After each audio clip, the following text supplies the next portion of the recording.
todos, sejam bem-vindos a mais um episódio do Café Ciência e Fé. Relembro que se a relação da fé com a ciência é um tema que vos interessa, então não se esqueçam de subscrever, por gosto e partilhar. Tudo isto são formas de nos ajudarem a continuar e a divulgar este podcast.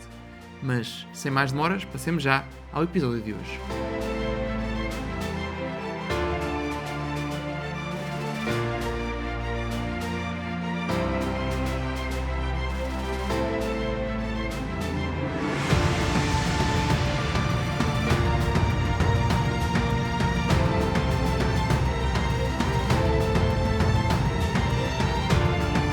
Olá a todos, sejam bem-vindos a mais um episódio do Café Ciência e Fé.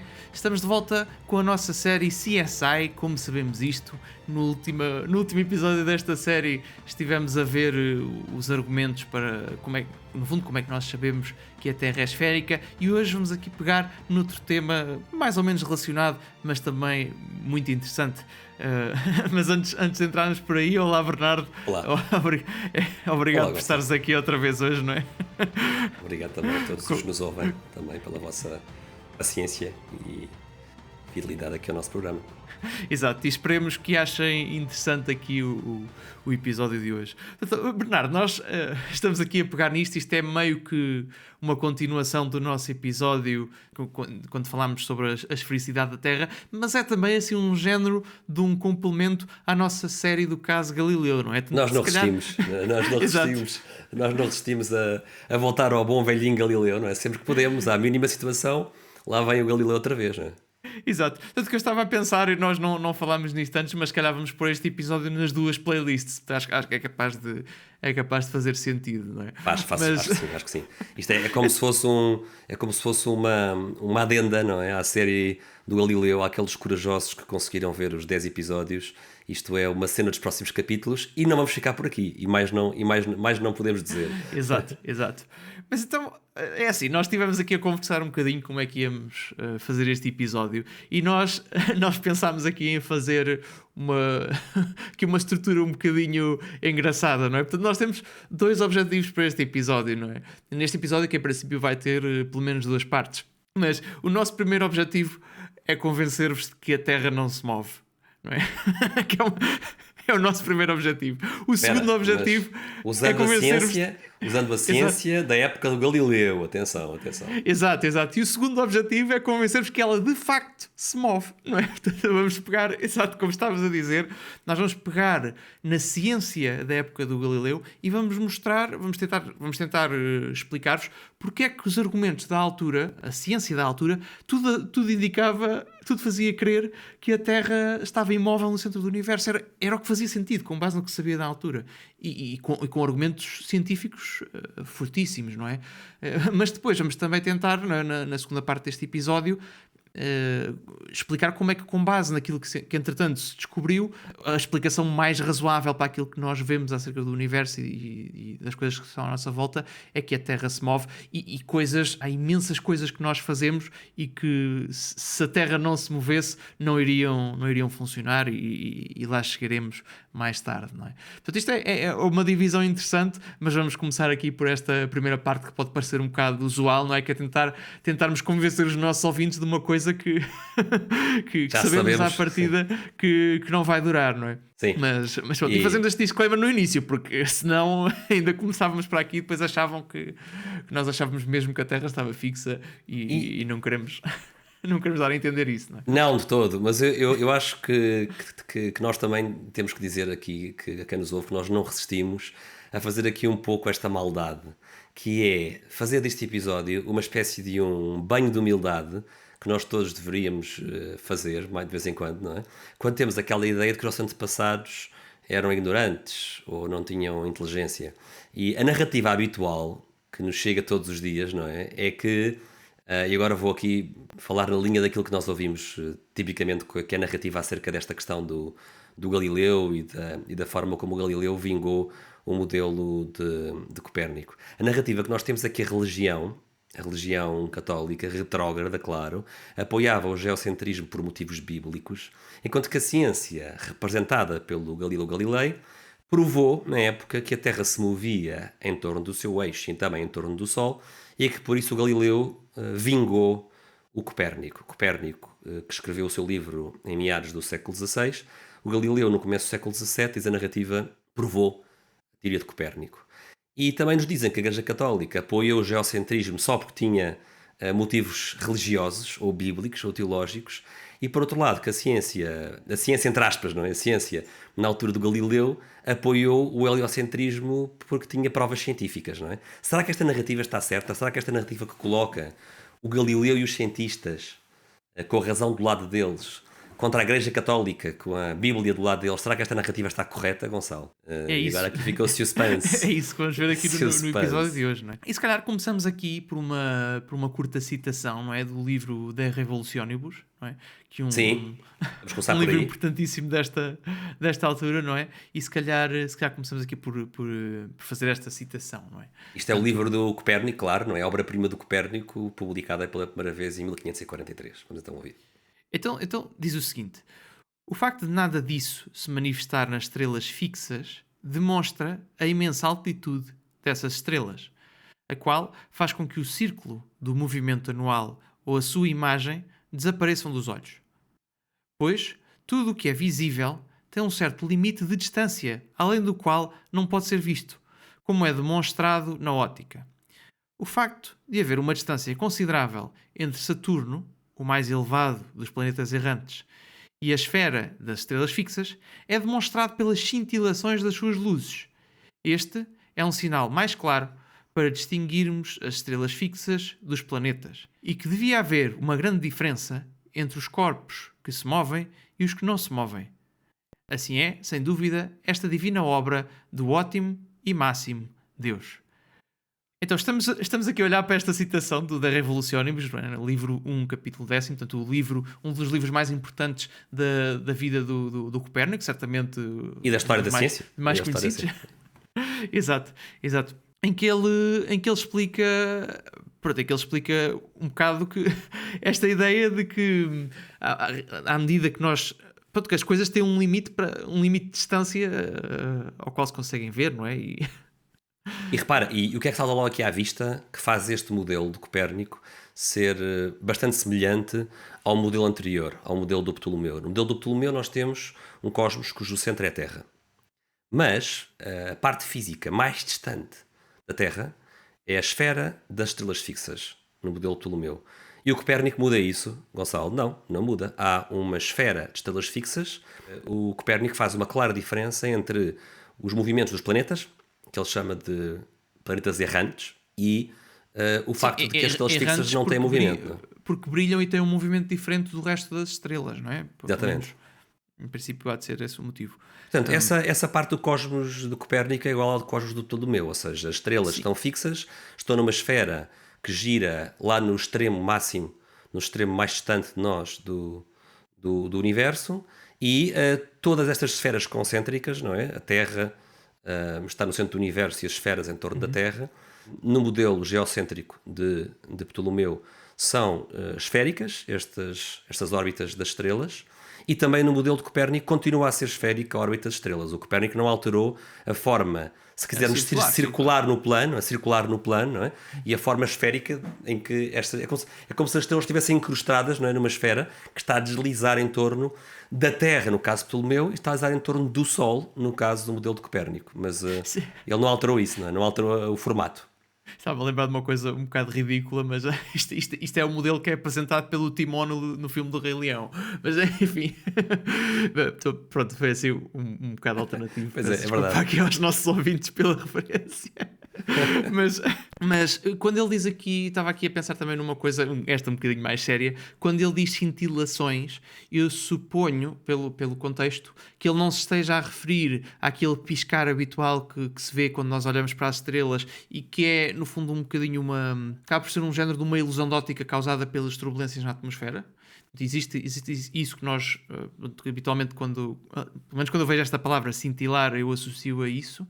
mas provavelmente como ele está a comparar o cintilar da luz dos planetas face ao das estrelas fixas, eu suponho que tem a ver com a variação da luminosidade observada dos planetas ao longo do ano e conforme a distância a que nós estamos deles, não é? Imagino que tenha a ver. Ele está a usar o com argumento isso. de distância aqui, ou seja, ele no fundo está a dizer que a distância que há entre Saturno e as estrelas é uma distância enorme. E esta questão das distâncias às estrelas fixas vai ser aqui um dos eixos deste episódio, não é? Porque no fundo, uma Terra que se move, não é? O título deste episódio é Como é que sabemos que a Terra se move?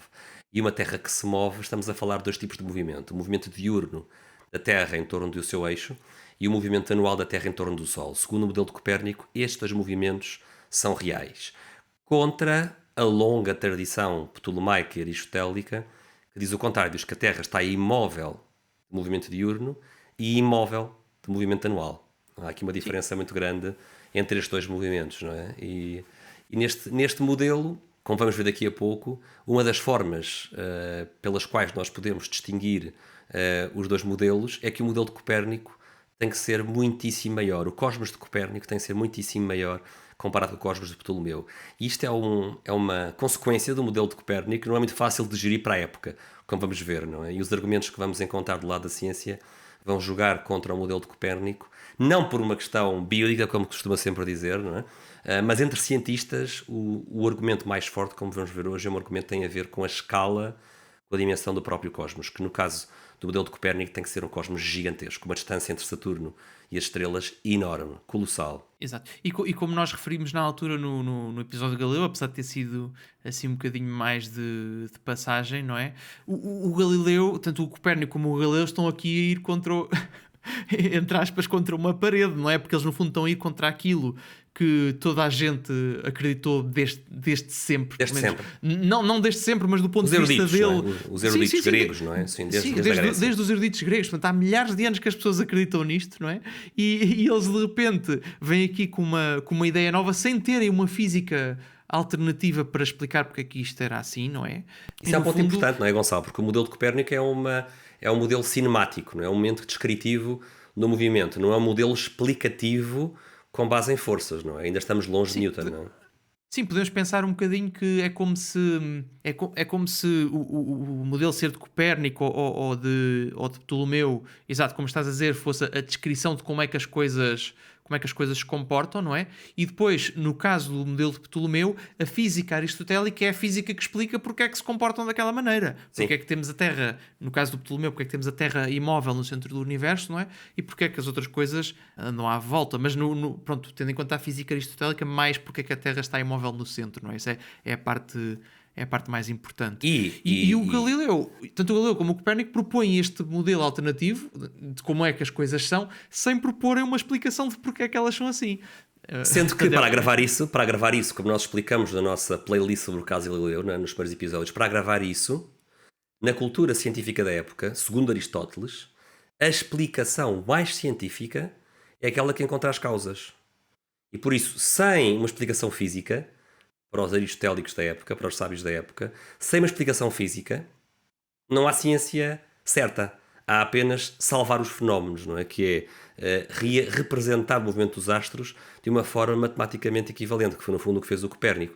E na altura o modelo do Copérnico é aceito como uma ficção matemática útil para fazer contas, mas não é aceito como um modelo físico real, porque o Copérnico não propõe uma física explicativa, causal, do que ele descreve. O que ele propõe é realmente um modelo cinemático diferente, mas que esse modelo vem órfão de uma explicação física. A explicação física vai ter que esperar por Newton, não é? Exato, podemos pensar que é um bocadinho como utilizar hoje em dia machine learning e coisas desse estilo, não é? Tudo aquilo no fundo ajustam é umas um data constantes. fitting, sim. Exato, sim. ajustam umas constantes para ajudar a fazer contas, mas não sabe realmente o que se passa lá. Tanto que, por exemplo, quando nós perguntamos alguma coisa ao chat GPT e ele dá-nos uma resposta extraordinária, não é? Mas ele de facto não pensa naquilo e é fácil arranjar coisas e perguntar-lhe coisas de certas formas que ele vai dar respostas completamente absurdas, não é? É fácil fazer isso. Lá está, porque ele não capta a essência da realidade. No fundo é uma tentativa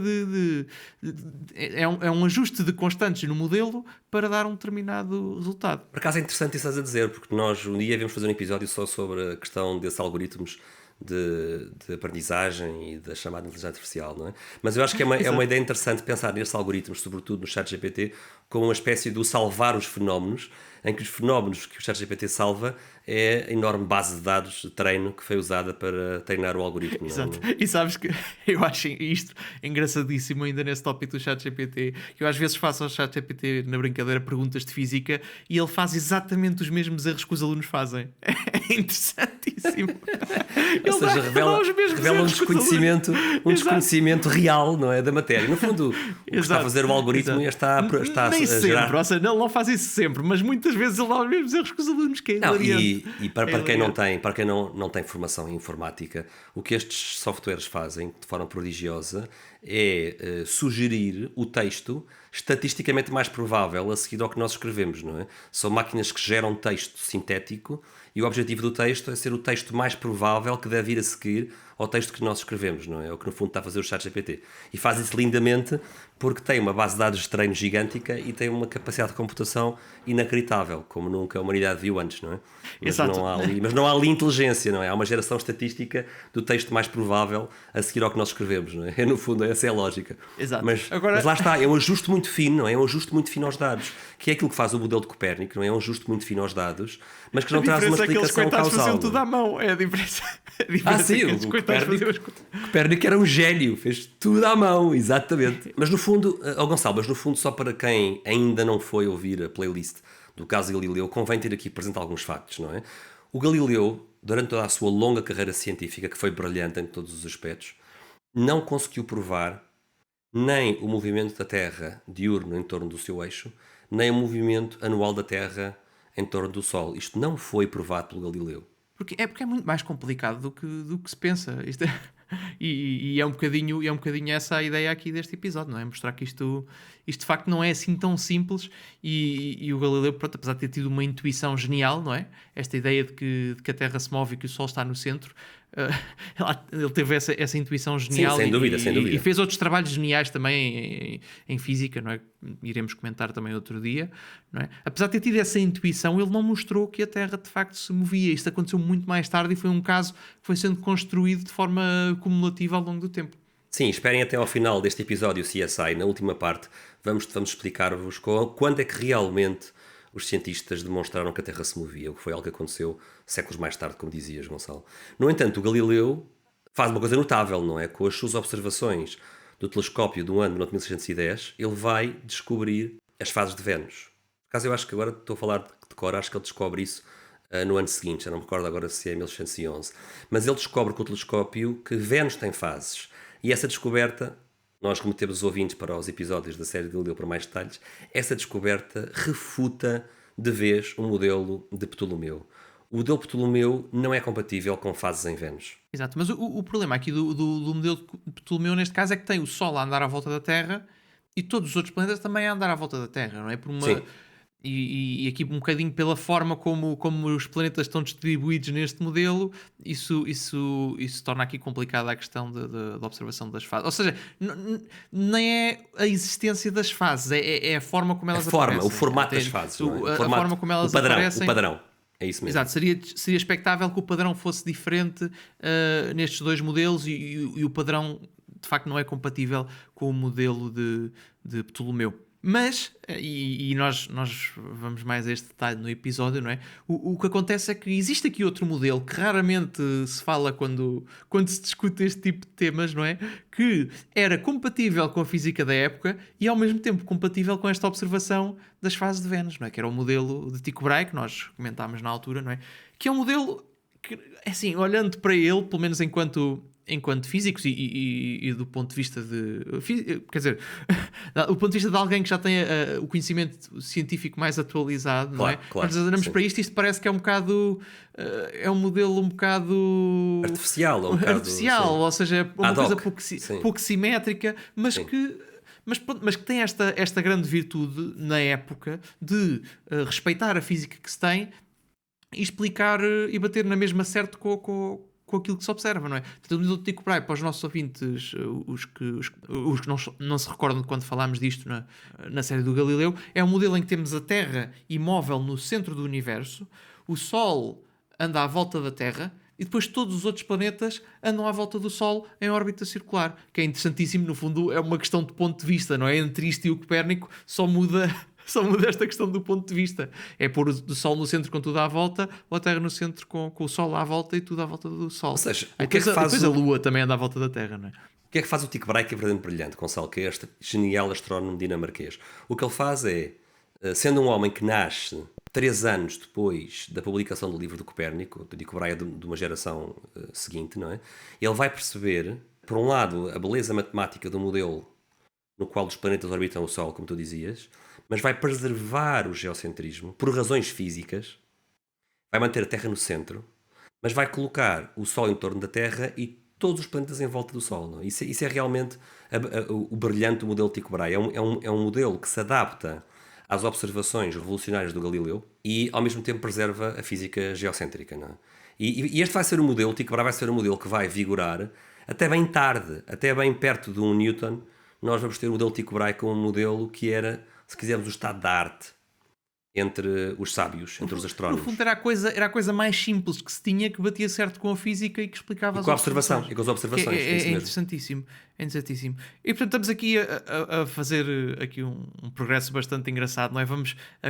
Estamos aqui mesmo quase a introduzir uma personagem que vai ser importantíssima nesta discussão, mas antes de chegarmos aí vamos fazer aqui, acho que está, se concordares, Bernardo, acho que estamos aqui na altura ideal de fazer um curto intervalo, mas voltamos já de seguida Não se para embora, continuarmos voltamos esta saga do movimento da Terra, não é? Então, até já. Até Um já. abraço.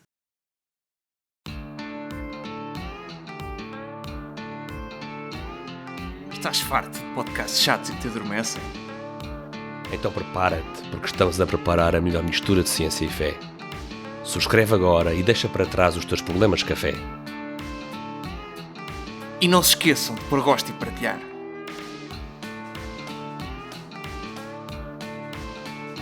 Não parecia o George Clooney, pois não?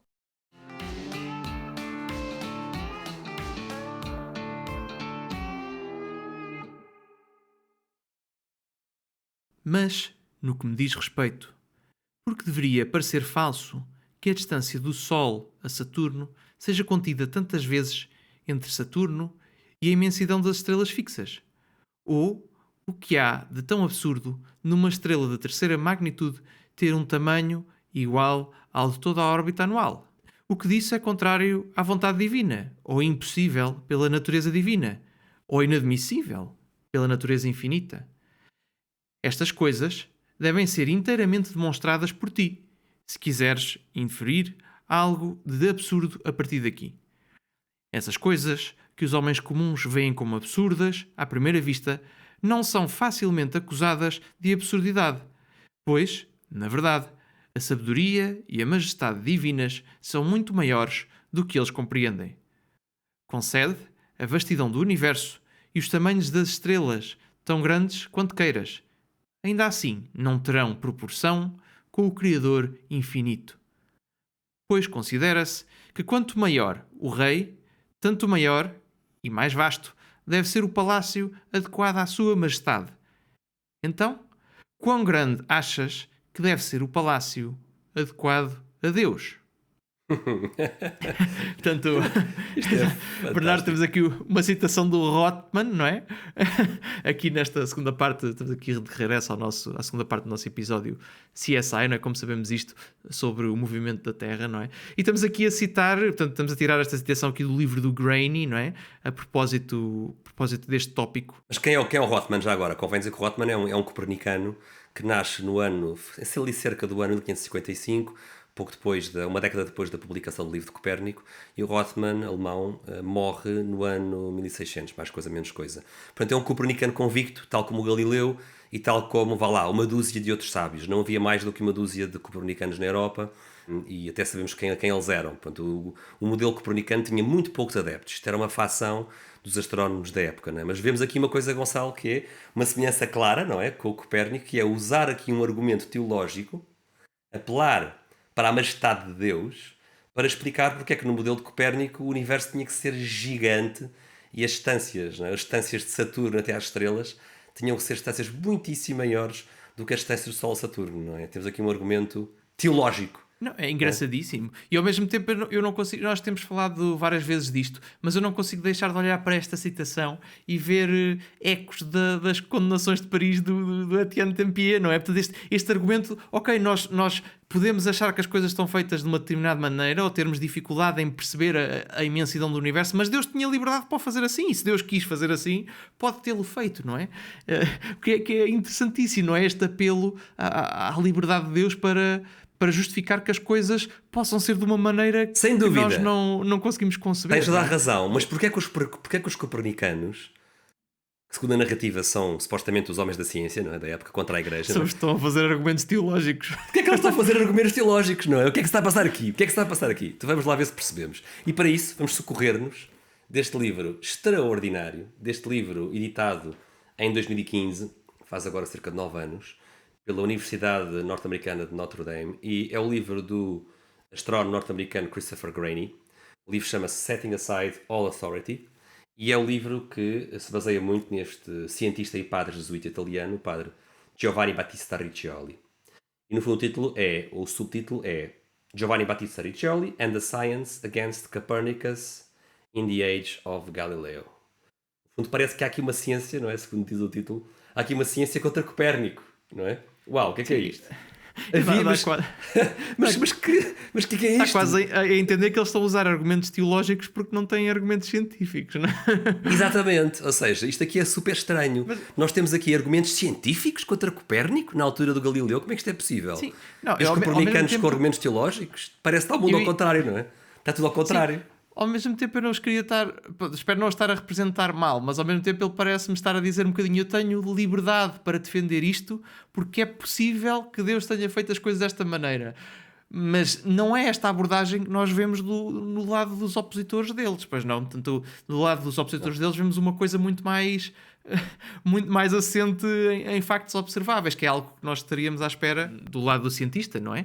Estamos à espera de que fosse isso, que pegassem coisas muito mais palpáveis e não nestes aspectos mais filosóficos que eles estão aqui a socorrer. Sim, e vai ser um bocado irónico descobrir, Gonçalo, que os cientistas da época que estão a defender o modelo de Tycho Brahe e que estão a criticar o modelo de Copérnico, eles é que têm os argumentos científicos, que é o que vamos a pouco e pouco descobrindo neste episódio, guiados aqui pelo livro recente do Christopher Graney. O Christopher Graney vai fazer a descoberta nos arquivos do livro da obra-prima do Riccioli, que se chama o Alma Gestum Novum. Quem se recordar da série Galileu lembra-se que nos primeiros episódios falámos sobre a obra-prima de Ptolomeu, o Almagesto, que é uma palavra que vem do árabe, não é? Que no fundo significa o grande livro de astronomia do Ptolomeu. E aqui o que está a fazer o Riccioli neste século XVII é estar a escrever o novo Almagesto, não é? É a Almagesto sequela, Novum. não é? Portanto, acho A que sequela, exatamente, a parte 2. o regresso do rei, não é? É mesmo. E o que é que está a fazer este jesuíta, não é? A fazer observações astronómicas e a oferecer argumentos científicos contra o Copérnico e contra o Galileu, que é isso que é aqui a surpresa do livro do Graney, não é? Mas eu queria dizer aqui uma coisa também interessante, que se calhar quem nos está a ouvir está a pensar, mas ainda há alguma coisa para descobrir sobre este tema? Em 2015 ou em 2024, o ano em que estamos a gravar este episódio? E porquê que há? E pensem um pouco connosco, quem nos está a ouvir, pensem um pouco connosco o que é que foi a revolução digital do começo do nosso século. Desde o começo deste século XXI, que não tem parado a ritmo acelerado o processo de digitalização de obras antigas, que hoje em dia podemos encontrar facilmente à distância de um Google, não é? E livros como o livro do Riccioli, que estavam apenas disponíveis em bibliotecas especializadas, exigiam a investigadores como o Christopher Graney, que vive nos Estados Unidos, uma carteira funda, não é? Ou um orçamento de uma universidade muito generoso para apanhar os aviões necessários e pagar os hotéis necessários para passar longas temporadas em universidades europeias, não é? Em Itália, para poder consultar obras que estão em latim e que nunca foram traduzidas para inglês, que é o caso do livro do Riccioli que vamos abordar neste episódio, não é? Portanto, felizmente... Ao mesmo tempo é uma pena, porque passar longas temporadas em Itália é uma experiência bastante agradável. Não é? Sim, tem o seu atrativo. Tem o seu atrativo, certamente, Gonçalo. Mas... Exato. Mas sim, mas de facto é mais dispendiosa e torna mais difícil o aparecimento deste tipo de obras. O Granny, a certa altura, estou-me a recordar de uma aula que ele deu a alunos aqui há pouco tempo, uma aula que ele tem no YouTube, e ele diz uma coisa muito engraçada. Ele diz: imaginem o que é o poder incrível que vocês têm na vossa mão com um telemóvel se tiverem uma formação de latim rudimentar, porque o latim destas obras não é um latim difícil, não é o latim clássico, não é, dos grandes poetas e escritores romanos, historiadores romanos. Não, isto é o latim escolástico, que é um latim muito mais acessível. É como hoje em dia o inglês. Se Sim, para leres um artigo científico, tu não precisas de conseguir ler literatura em inglês para leres claro um artigo científico escrito em inglês. Olha, é uma ótima comparação, Gonçalo. Isto aqui equivale a uma língua técnica. O latim utilizado pelo Riccioli é uma língua técnica. E se nós tivermos esse grau básico de latim e uma compreensão básica também dos princípios da astronomia e de geometria, diz o Graney, um aluno da universidade consegue entender um texto como o do Riccioli. E ele diz, até com uma piada: se eu fui capaz, vocês também são. Bem, ele tem um trunfo. O Christopher Graney é casado com uma linguista, portanto a mulher dele tem a formação em latim. E eles fizeram este duo dinâmico, não é? Marido e mulher, dynamic duo, em que ela entende o latim, ele entende a astronomia, e fizeram um trabalho fantástico. Foi trazer aqui para o comum dos mortais um livro fininho, reparem, o livro é muito fácil de se ler, são 250 páginas, em que ele conta a descoberta desta obra-prima do Riccioli, a descoberta do Almagestum Magnum, e como é que este jesuíta italiano, homem de grande cabeça, atirou, que nem farpas, na direção do Galileu já defunto, não é? O Galileu morreu em 1632, ele atirou farpas na direção do Galileu e contra os copernicanos, farpas científicas da mais alta qualidade científica, como agora vamos ver neste episódio. Exato. Mas acho que podemos dizer que, neste caso, o Graney teve aqui um casamento muito feliz, não é? Sim, ele casou bem. Ele casou bem. Exato. Então, vamos aqui, Gonçalo, ver quem é que é este nosso Padre Riccioli, o herói deste episódio. Então, o Padre Riccioli nasce em 1598. Naturalmente, como o nome faz parecer, não é? Como tem imensos is, não é? Como os nossos episódios de Galileu. É italiano, obviamente, não é? E ele nasce em Ferrara, torna-se jesuíta em outubro de 1614, faz o seu noviciado, não é? Como é típico nos jesuítas, estuda filosofia, estuda teologia e passa pelo colégio de Parma. Porquê que isto é importante? Porque Parma tinha um forte programa experimental, sobretudo na área da queda dos corpos.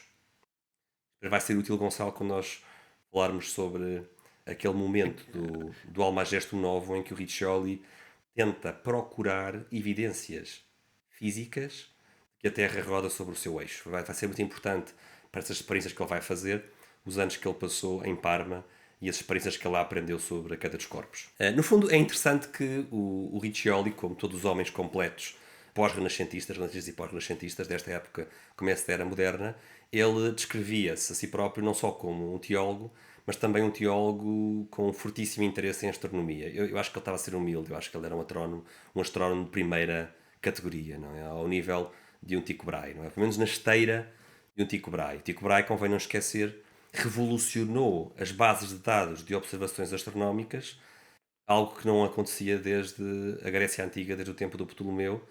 O Ptolomeu usou muito mais tábuas antigas dos babilónios do que o Tycho Brahe. O Tycho Brahe era um observador fabuloso que tinha, como é que diz o Christopher Graney, tinha um orçamento pago pela coroa dinamarquesa, não é? Equivalente, como é que era? Ao da NASA, equivalente ao da NASA. Em proporção, em não é? De porcentagem do orçamento da coroa, não é? Não é? Sim, de porcentagem do PIB, algo assim, sim.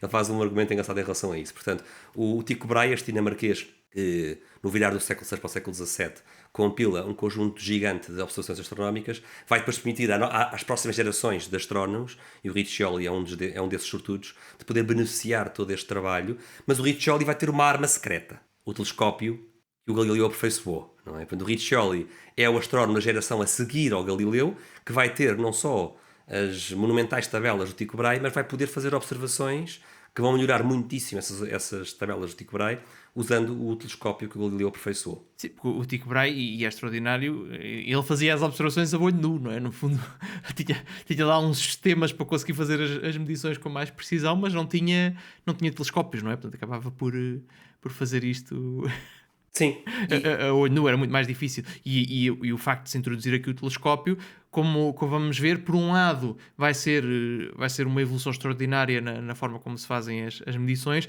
mas vai ter aqui, portanto, e fiquem por aqui para saberem que problema vai ser esse, não é? Vai ter aqui também uns detalhes que vão dificultar em alguns aspectos. Mas aqui uma das coisas interessantes que colocámos aqui nas notas e que achei piada, não é? É que este Riccioli estudou bastante a Lua, não é? E deu aqui nomes a várias crateras, e entre as quais ele vai dar o nome ao Mar da Tranquilidade, não é? Que vai ser o local, vai ser a zona da Lua onde mais tarde, em 1969, a missão Apollo 11 irá aterrar. O nome foi o Riccioli. Ou melhor, a Luar, acho que é a Luar. Vai a Luar, sim. Exato. Aliás, estes jesuítas, é engraçadíssimo, não é? Estes jesuítas, Gonçalo, como é sabido de quem for à Wikipédia ver os nomes das crateras, os jesuítas estão por todo lado nas crateras da Lua, os nomes de padres jesuítas. É porque eram contra a ciência, não é? Então... Certamente, eram obscurantistas. Exato. E há aqui um detalhe delicioso, não é? Que, como acontece muitas vezes na ordem da Companhia de Jesus, nos jesuítas, havia uma vocação natural dos jesuítas para o ensino. E era muito comum os padres jesuítas, quando não iam em missão, pedir uma dispensa de missão. Ir em missão significa ir por esse mundo fora, não é? Pregar o Evangelho, não é? Muitos deles morreram a fazer esse trabalho de missão, esse trabalho corajoso missionário, mas os que tinham dispensa de missionação faziam investigação científica, e o padre Riccioli, com o seu entusiasmo por astronomia, deu-se conta de que não havia assim tantos jesuítas, seus conterrâneos, a fazer astronomia, pediu aos seus superiores e foi-lhe dada autorização. E ele constrói um observatório em Bolonha, um observatório astronómico, no Colégio de Santa Lucia, que ele vai equipar com instrumentação para a observação astronómica. O kit dele incluía telescópios, quadrantes, sextantes e mais uma série de instrumentos, alguns dos quais invenções originais do Tycho Brahe, que foram aperfeiçoadas depois nos anos seguintes.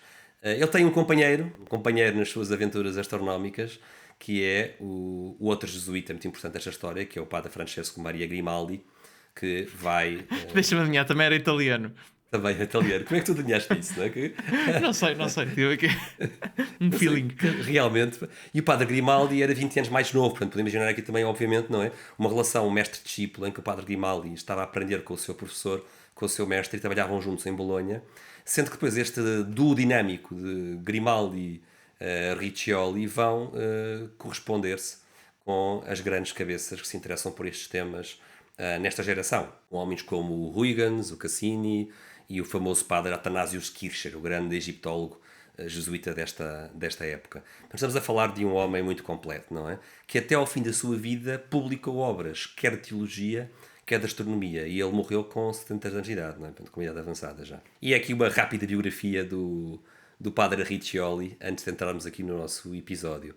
Um outro detalhe curioso também, que nós vamos depois, quando fizermos aqui o trabalho de edição do nosso vídeo, vamos incluir algumas imagens interessantes, e uma das imagens que vamos querer partilhar convosco é o extraordinário mapa da Lua, o tal mapa, Gonçalo, que tem o nome das crateras e das planícies e dos mares da Lua, e é neste mapa que aparece lá o Bar da Tranquilidade, entre outros locais importantes, não é?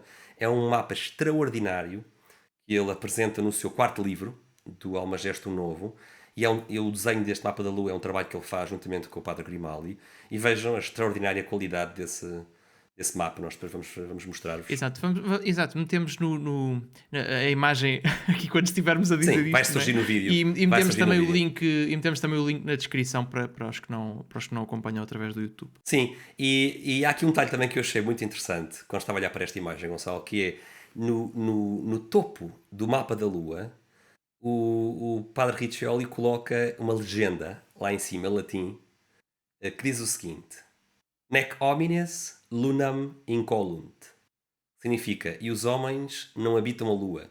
Isto porque, tem aqui uma nota com alguma piada, é que havia uma tradição já renascentista, que remonta pelo menos ao cardeal Nicolau de Cusa e outros que tal, o Giordano Bruno também repetiu isto, e acho que até o próprio Kepler também dizia isto.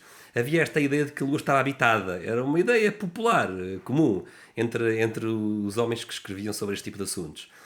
Mas aqui não, o padre Riccioli não concorda com isto. Ele observou a Lua tanto tempo e queimou as pestanas tantas vezes a ver a Lua com o padre Grimaldi, que ele não vê qualquer vestígio de construções humanas, ou nem humanas nem inteligentes, não é? Qualquer tipo de habitante da superfície lunar.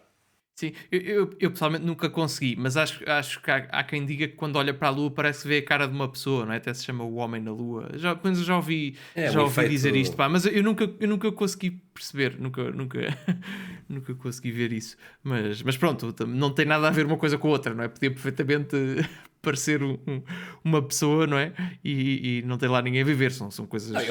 Aqui o padre Riccioli, no fundo, está a fazer gala do tempo que passou a investigar a superfície da Lua, não é? E ele não vê qualquer tipo de vestígio de vida quando observa a Lua e quando faz a sua cartografia muito detalhada da superfície da Lua. Entrando agora aqui no nosso tema principal, não é, Gonçalo? Eu acho que é interessante, temos aqui um podcast com a presença permanente de um físico, portanto vamos aqui aproveitar, Gonçalo, o teu pergaminho, os teus pergaminhos, e vamos aqui pedir para tu nos explicares um bocadinho isto, porque na primeira parte ou melhor, não é na primeira parte, mas um dos argumentos, o argumento físico mais importante que o padre Riccioli trabalha contra o modelo de Copérnico é o argumento de que se a Terra se movesse em torno do seu eixo diariamente, era suposto ver efeitos dessa rotação diária da Terra. Quer-nos explicar um bocado, Gonçalo, que tipo de efeitos é que era suposto serem observados? Sim, ou seja, há aqui várias questões deste ponto de vista, não é? Por um lado, isto é uma das questões, no fundo acaba por ser um dos argumentos mais intuitivos contra esta ideia de que a Terra roda e que a Terra se move, não é? É porque as pessoas já na altura se sabia mais ou menos o tamanho do sistema solar, não é? O tamanho da Terra, e as pessoas calculando, sabendo o tempo que a Terra demoraria a rodar sobre si própria, não é? As pessoas conseguem ter uma ideia da velocidade a que deviam andar. E para termos um bocadinho aqui uma noção, não é? No Equador, só por facto da Terra estar a rodar sobre si própria, as pessoas teriam uma velocidade de mais de 1600 km por hora, não é? Que é uma coisa... Não faz muito uma sentido, coisa extraordinária, não é? É um número enorme. Como é que a pessoa anda àquela velocidade e não sente, não é? E isto é no Equador. Portanto, nós estamos a falar na Europa. A Europa não está no Equador, está um bocadinho acima. Mas mesmo nestas latitudes, não é? A velocidade é mais de 1000 km por hora. Como é que eu estou a andar a mais de 1000 km por hora e não sinto nada, não é? Isto era uma coisa que as pessoas achavam estranha. Mas depois há aqui... Isto aqui tem uma explicação, não é? Há a questão da lei da inércia, da primeira lei de Newton, que começou aqui a ser utilizada pelo Galileu. Portanto, o Galileu é anterior ao Newton, mas ele é um dos que vai trabalhar mais aqui na questão da lei da inércia, não é? Mas ainda não, pronto, lá está, ainda não tinha sido aceito por toda a gente. Mas o que tu estavas a dizer é um argumento ainda mais sofisticado do que este, porque este tem resposta aqui com a questão da lei da inércia. Agora, isto que eles estão a dizer, isto faz imenso sentido, isto dos projéteis, e é uma coisa que de facto na realidade se observa, mas eles na altura não conseguiam observar, que é a ideia de que quando tu atiras um projétil, o movimento do projétil é afetado pela rotação da Terra. E isso é verdade. Só que na altura eles faziam aqui umas experiências com balas de canhão e coisas desse estilo. Corpos em queda vertical, né? Corpos em queda vertical. Corpos em queda. Porque o que é que tu estás à espera? Estás à espera que se eu largo um corpo, não é? E a Terra roda, que a Terra ande um bocadinho mais por baixo do corpo do que aquilo que... Certo. do que aquilo que... Portanto, não estava à espera que caísse perfeitamente na vertical, não é? Um exemplo muito simples é, por exemplo, se eu tirar uma bala para o ar, não é? A velocidade... Aqui vou tentar explicar de forma simples, mas não é fácil. Mas sem fórmulas. Sim, a velocidade angular depende da distância ao eixo de rotação. E se eu atiro uma coisa na vertical... E se a Terra roda, a velocidade que se vai conservar quando eu a atiro na vertical é a velocidade que ela tinha à distância a que o chão está do centro da Terra. Portanto, se eu tiro uma coisa na vertical, ela vai manter a velocidade na direção horizontal, mas como está mais longe do eixo de rotação, isso faz com que a velocidade angular seja mais pequena. E depois ela volta para baixo e o que é que estamos à espera? Se a velocidade angular lá em cima é mais pequena, o que acontece é que ela deve cair um bocado atrás do sítio onde foi atirada. Mas eles não observavam isto. Sim, sim. Que aí fizeram depois- muitas experiências, não é? O padre Riccioli, fizeram aqui o umas padre experiências. Grimaldi fizeram um monte de experiências e não encontraram nenhum vestígio desses efeitos, que hoje em dia chamamos efeitos de Coriolis e outros Sim. tal, mas Sim, há aqui vários, não é? Há vários, o não que é? acontece é que quando tu estás num referencial em rotação, como é o caso da Terra, não é? Acontece algo semelhante a quando... Bom, e esta experiência toda a gente tem, quando tu estás num carro e fazes uma curva a uma velocidade relativamente grande, tu sentes uma força que te empurra para certo. fora, não é? Sim. E como tens essa força que te empurra para fora, tens outras, não é? Essa é um dos efeitos que aparece, essa chama-se força centrífuga, mas há aqui outros como é o caso que estavas a referir da força de Coriolis, não é? Que é uma força aparente que aparece quando tu estás num referencial em rotação e tu tens uma velocidade dentro desse referencial. Portanto, o facto de teres uma velocidade relativa a esse referencial e o referencial estar em rotação vai fazer com que haja aqui uma força aparente, que é a força de Coriolis, que parece que te faz desviar do sítio por onde tu estarias à espera disso se não estivesses a rodar. E eles, com as experiências que fazem, com os canhões e isso tudo, eles não observam nada disto. Portanto, eles não conseguem ver estas forças. Então, a conclusão que eles chegam, obviamente, não é que a Terra não está a rodar. Mas repara, não é que o raciocínio esteja errado. Estas forças existem e são essenciais. O que acontece é que na escala em que eles estavam a testar, elas não têm intensidade suficiente para produzir uma diferença observável. E um exemplo muito prático disto, bom, provavelmente nenhum dos nossos ouvintes tem acesso a este tipo de exemplo prático, mas ele existe, não é? É que se vocês quiserem utilizar um míssil para atacar outro país... É algo que nós não recomendamos. Atenção, no Café Cinza Inferno não incitamos este tipo de violência no Café Cinza Inferno, mas... eu disse tantas vezes, não vamos falar de política, Gonçalo, não vamos falar de política. Exato. Mas se vocês por acaso quiserem utilizar um míssil para atacar um país distante e não tiverem em conta o efeito da força de Coriolis, vocês vão apontar para um país e o mais provável é acertarem noutro. E isso pode ter consequências diplomáticas muito graves se acertarem noutro país, especialmente outro país que tenha mais força do que vocês. Portanto... Vamos estudar o Coriolis antes de fabricar mísseis, não é? Basicamente é isso, não é? Antes de brincarem com balística e com mísseis intercontinentais, estudem as forças de Coriolis, porque senão pode correr bastante mal. Não é?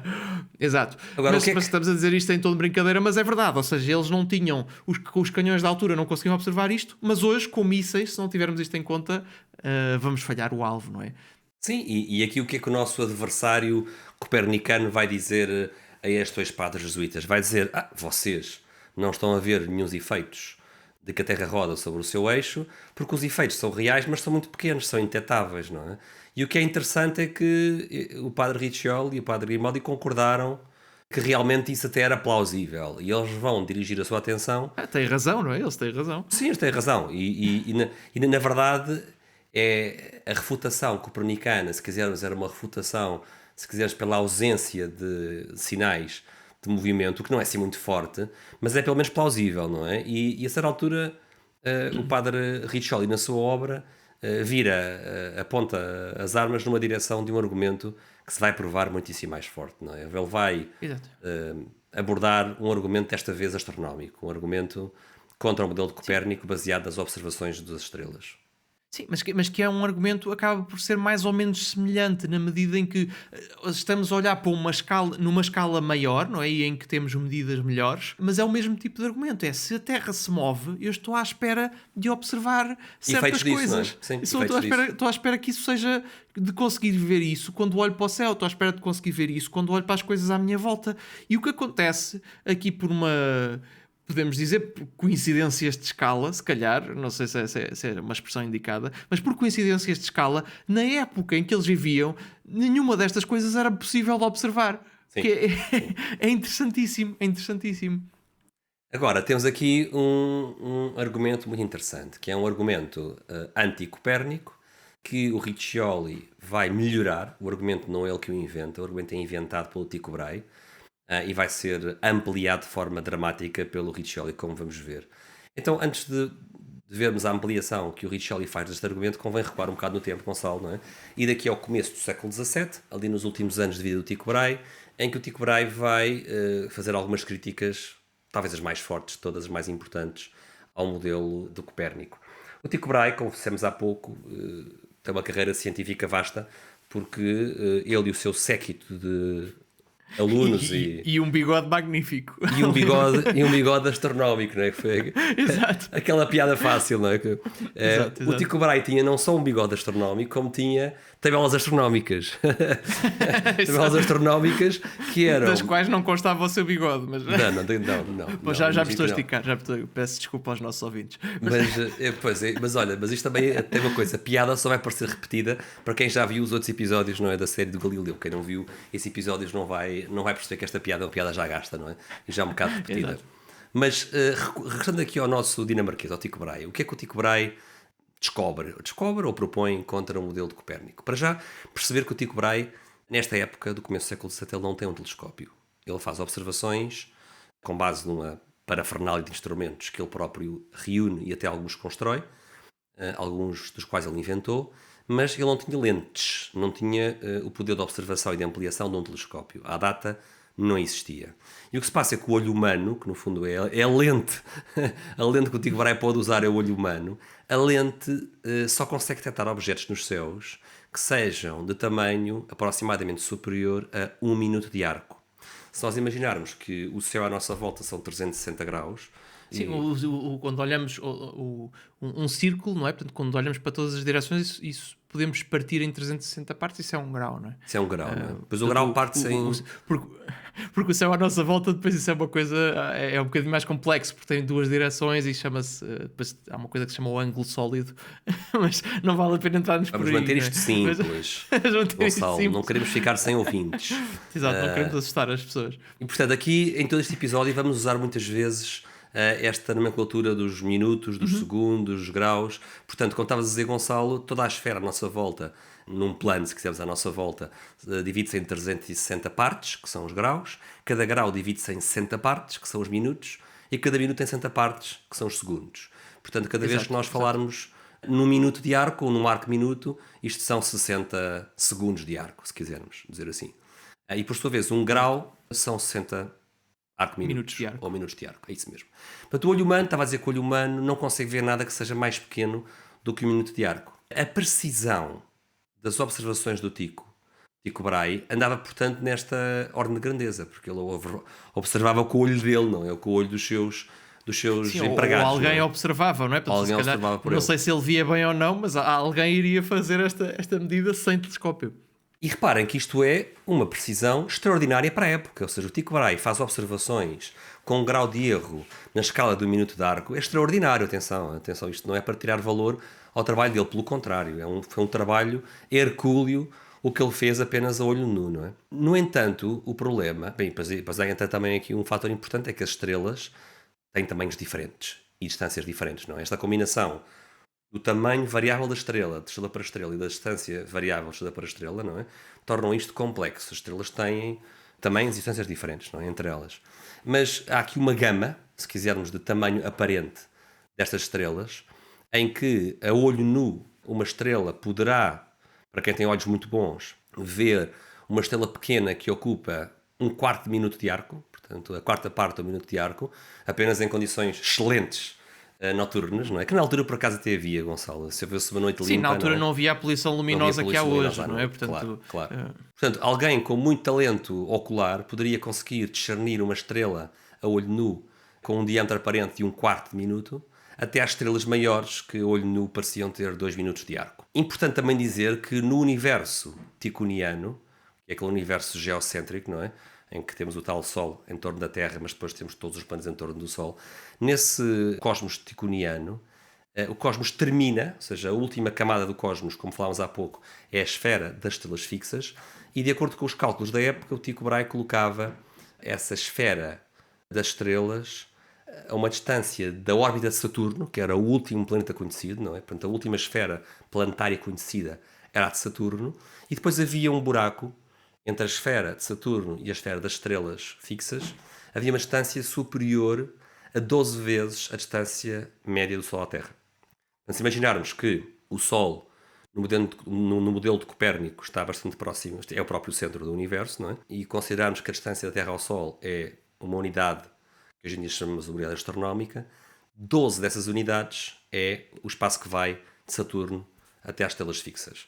Ou seja, no fundo, Gonçalo, usando aqui números recentes, não é? Tu estavas a ver aí nas tuas notas que Saturno dista do Sol cerca de 9 vezes o que a Terra dista do Sol, não é? E depois Sim, temos 9 cerca e meia, 9 vezes e meia. Sim. Depois temos cerca de 12 vezes e meia a distância Terra ao Sol no espaço que vai de Saturno até ao final do universo ticoniano, até à esfera das estrelas, não é?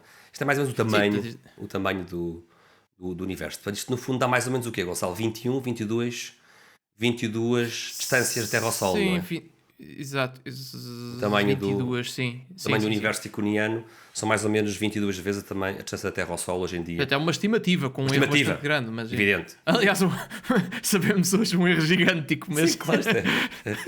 Um erro astronómico, não é? Qual podemos... Exato.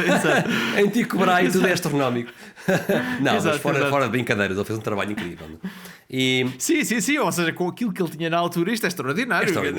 Extraordinário. Então, o que é que o Tycho Brahe monta aqui como um argumento contra Copérnico?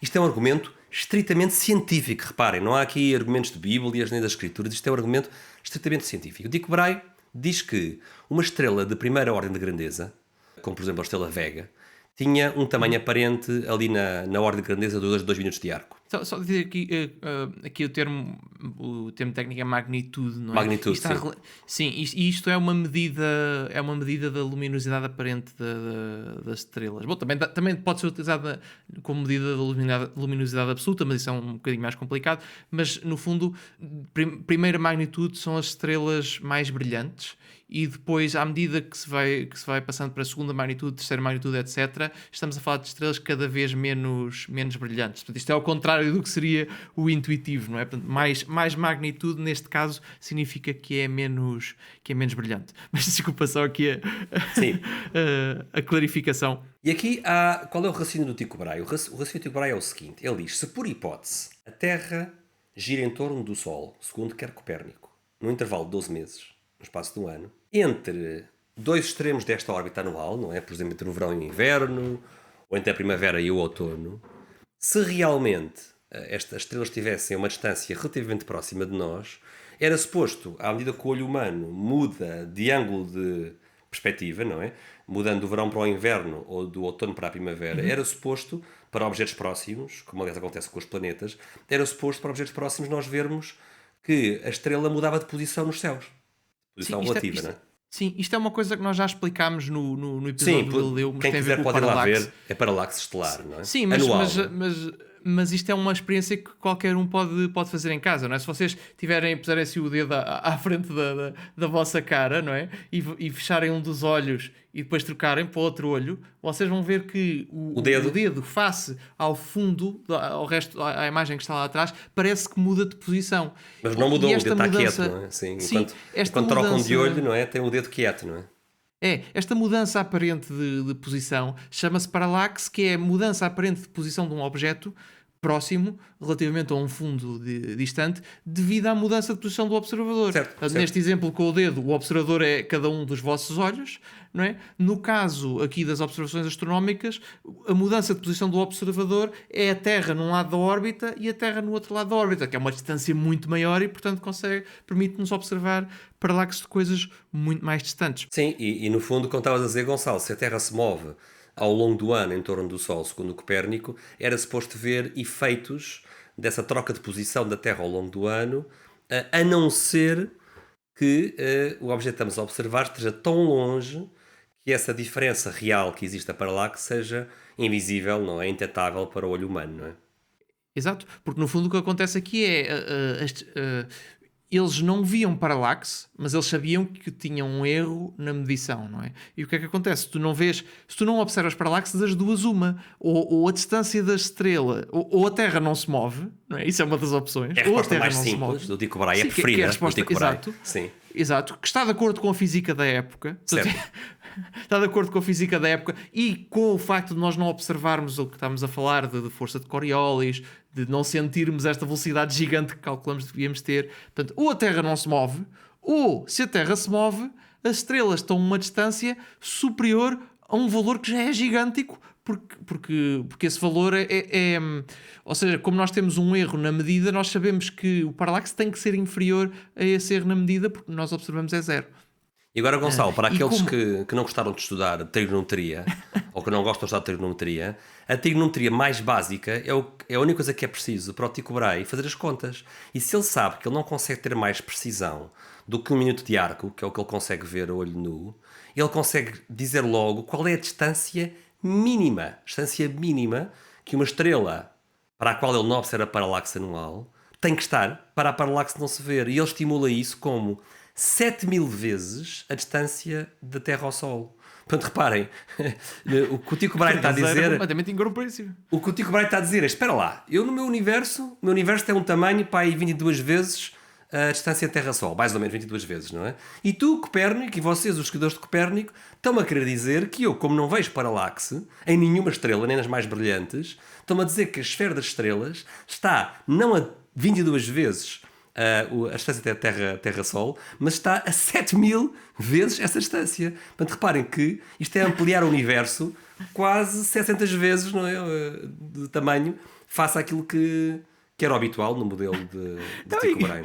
E como estava a dizer gigântico. há bocado, isto é engraçadíssimo, não é? Porque eles tinham razão, eles tinham os dois razão. Aí é que está. Ou seja, a questão é que o universo é tão maior do que aquilo que era compreensível, expectável, ou expectável, não é? Compreensível, sim. Sim, e mesmo hoje em dia, não é? Podemos argumentar que o universo é muito maior do que aquilo que nós somos capazes de compreender, não é? Podemos fazer esse argumento. Mas é que as coisas estavam tão longe que o paralaxe, apesar de existir, é de facto inferior àquilo que seria possível medir na época. O que é absolutamente extraordinário, mesmo para as estrelas mais próximas, não é? E o que eles diziam era: nós não observamos e temos todas estas outras evidências que nos apontam para o facto da Terra estar parada. Portanto, o mais simples, o mais óbvio é que nós não observamos porque a Terra não se mexe. Não é porque as coisas estão longíssimo, apesar de elas estarem de facto longíssimo, não é? Mas isto sabemos nós hoje. Reparem que nós temos aqui um contexto, não é? Pós-Renascimento, em que há todo o trabalho humanista e artístico em torno das proporções do corpo humano, não é? O Tycho Brahe é sinal de um homem da sua época, do seu tempo, quando ele, por exemplo, se refere às obras de um Albrecht Dürer, que, no fundo, comenta a proporção equilibrada do corpo humano, e por isso os sábios desta época esperavam que houvesse proporção no microcosmos, não é? Proporção no corpo humano, e proporção no macrocosmos, não é? Proporção no próprio universo. E, portanto, para um homem desta época pós-renascentista, é bizarro supor um universo completamente assimétrico, completamente desproporcional, não é? E em que, à falta de provas de que a Terra se move, é suposto a gente acreditar, sem provas, que o universo e contra aquilo que toda a gente acreditou desde sempre. Certo. Desde que há memória, praticamente. É suposto acreditarmos que o universo é centenas de vezes maior do que se imaginava, e as estrelas, quanto mais pequenas, mais distantes estão, não é? E maiores são, que as estrelas também são muitíssimo maiores do que o Sol, não é? No fundo, o Sol passa a ser, para a cabeça da época, o Sol passa a ser uma estrela anã comparado com... e mais uma vez, como tu dizias, Gonçalo, e a verdade de facto é essa, mas nós temos que entrar na cabeça de uma pessoa do começo do século XVII e perceber que isto era completamente estapafúrdio, não é? É esse exercício que nós temos que fazer se quisermos ter uma leitura neutra destes factos históricos, não é? Sim, no fundo eles estão, além de estarem a ir contra a física da época e contra aquilo que toda a gente acreditou desde que há memória e que é o mais óbvio, não é? Aquilo que é mais intuitivo, porque a verdade é que nós olhamos à nossa volta e isto não parece nada que está a mover-se, não é? Não parece nada. Não, sim. O ato de fé é que é preciso para acreditar que isto se está a mover. Não é? Vocês olhem à vossa volta. Isto parece que está a andar a mais de 1000 km por hora. Não parece? Não se sente. Ou seja, acho que é preciso ter essa noção, não é? Do ato de fé que é necessário e do nível de evidência que é necessário para nós acreditarmos que esta pedra gigante se está a mover, não é? Acho que é essencial. E além disso, e de ser o que toda a gente acreditou desde sempre, eles depois tem este argumento por esta coincidência, chamamos-lhe coincidência de escala. Pronto, estou a inventar um bocadinho a expressão agora, desde o início deste episódio, né? Por esta coincidência de escala, eles não conseguiam observar os efeitos que estariam à espera de observar, que existem, mas que são pequeninos, mas não, por uma questão de precisão não conseguiam observar os efeitos que estariam à espera de observar se a Terra se movesse. Pá, que é engraçadíssimo. Portanto, eles estão a ir contra toda a gente, no fundo, sem observações concretas que mostrem que aquilo que eles estão a dizer está correto. Pá, é interessantíssimo. E, no fundo, a solução matemática de Copérnico, não é? O modelo heliocêntrico de Copérnico, vinha com algo com preço muito alto a pagar, não é? Que vinha atrelado a isto, que era o tamanho das estrelas teria que ser forçosamente muitíssimo maior do que o tamanho do Sol, e as distâncias a mesma coisa, não é? E é isto que é pedir demais aos seus contemporâneos, não é? Sendo que, mais uma vez, o modelo de Copérnico não traz uma física atrelada. É um modelo puramente matemático e cinemático, não é? De representação do movimento dos astros e das estrelas, não é? Agora, isto é irónico, não é, Gonçalo? Então temos aqui, antes de fazermos aqui uma pausa para dar aqui descanso aos nossos ouvintes, chegamos aqui a um momento que é bastante irónico, não é? É que temos o geocentrista Tycho Brahe, que põe em cima da mesa um argumento científico contra Copérnico. E os copernicanos respondem ao Tycho Brahe com um argumento teológico, não é? Porque Deus é omnipotente, porque não há nenhum problema em imaginar um universo gigante, estrelas gigânticas, não é? E que tem razão também, não é? E que tem razão. E o que acontece hoje em dia, nós de facto sabemos que estas distâncias são gigantes e que existem estrelas muito maiores do que a Sol e que, apesar de na altura lhes fazer confusão que possam existir estrelas do tamanho da órbita da Terra, nós sabemos que hoje em dia nós sabemos que essas estrelas existem, não é? Certo, Mas certo. na altura isto não se sabia, não é? E é interessantíssimo. Mas repara como, mais uma vez, é o tal argumento da liberdade de Deus que vem, que já tinha sido utilizado noutras circunstâncias que temos vindo a falar ao longo dos tempos, em particular nas condenações do Bispo de Paris, de Etienne Tampier, não é? E chegados aqui, dada a natureza muito técnica deste episódio, acho que está na altura de fazer uma pausa um bocado mais prolongada até à próxima semana, vamos não é, fazer Gonçalo? aqui um pequeno grande intervalo, não é? Um intervalo grande que vai permitir aos nossos ouvintes tomarem o paracetamol que necessitam para recuperar desta dose de matemática e astronomia, mas não percam as cenas dos próximos capítulos, não percam o que vem a seguir, porque vamos ter ciência de altíssimo gabarito no século XVII, na continuação desta série, deste episódio, como sabemos isto e como é que sabemos que a Terra se move.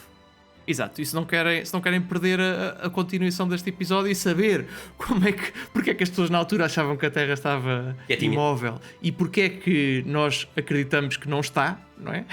Se querem saber isso, não se esqueçam de subscrever, por gosto, e partilhar, para continuarem a receber as notificações e a saber quando é que sai cada episódio, não é? E também para nos ajudarem a divulgar e a continuar este podcast.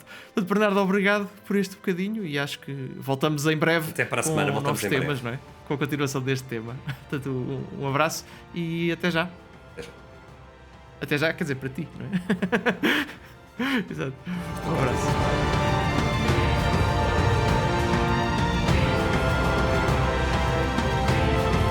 Foi mais um episódio do Café Ciência e Fé, esperemos que tenham gostado. E lembro que se a relação da fé com a ciência é um tema que vos interessa, então não se esqueçam de subscrever, por gosto e partilhar. Tudo isto são formas de nos ajudarem a continuar e a divulgar este programa. O Café Ciência e Fé volta em breve com novos temas, sempre a mostrar a harmonia entre a fé e a razão. Até lá, fiquem bem.